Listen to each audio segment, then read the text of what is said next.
আমাদের dessert safari, Camel safari সব থাকবে। মর্নিং এভরিওয়ান, আমরা এখন ডিজার্ট সাফারিতে বেরিয়ে যাব। তো সকালবেলা খুব ঠান্ডা জল, গরম জল তো কই এলো না। তো যাই হোক, সব কিছু একসঙ্গে পাওয়া যায় না এরকম একটা মরুভূমির জায়গার মধ্যে। তো যতটুকু ওরা করছে খারাপ লাগলো না। কালকে রাতের প্রোগ্রামটাও ভালো ছিল, খাওয়া দাওয়াও ঠিক আছে। আমরা এক্সট্রা করে কিছু খাওয়া দাওয়া অর্ডার করে নিয়েছিলাম। আর আমরা টেন্টে ছিলাম না, কারণ টেন্টে থাকার অভিজ্ঞতা আমি এর আগে একবার আমার লাদাখে গিয়ে হয়ে গিয়েছিল, সেই কারণে মোটামুটি ঠিক আছে। তো এই জন্য আমরা কন্টেনার নিয়ে নিয়েছিলাম।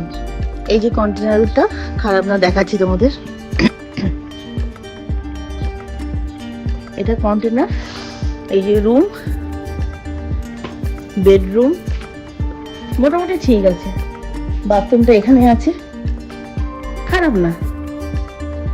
জানলা টাল্লাগুলো রয়েছে বেশ।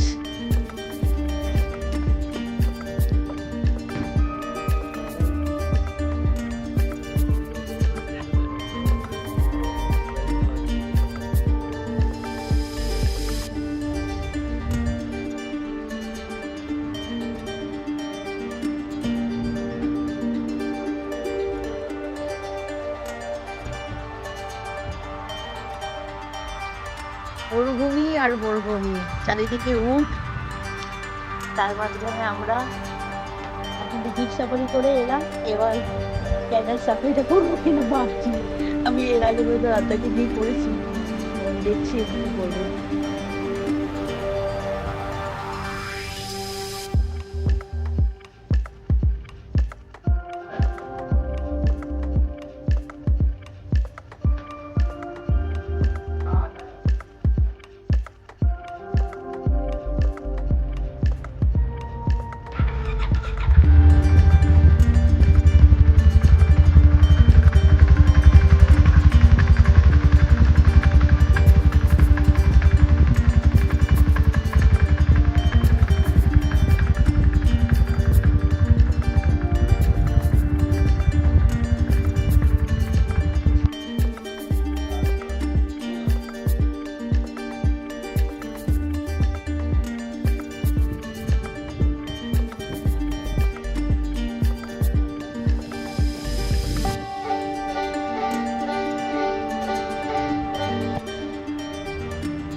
জিপ সাফারি, ক্যামেল সাফারি সমস্ত অ্যাক্টিভিটিগুলো করে নিলাম।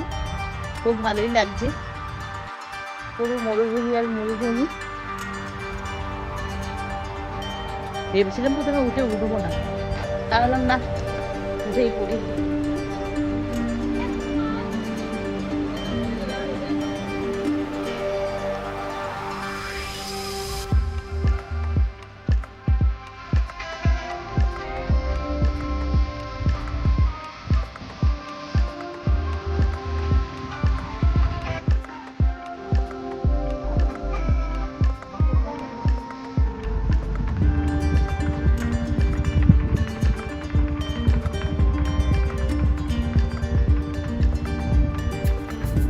আজকে আমাদের ডিজার্ট সাফারি, ক্যামেল সাফারি সাফ সাফে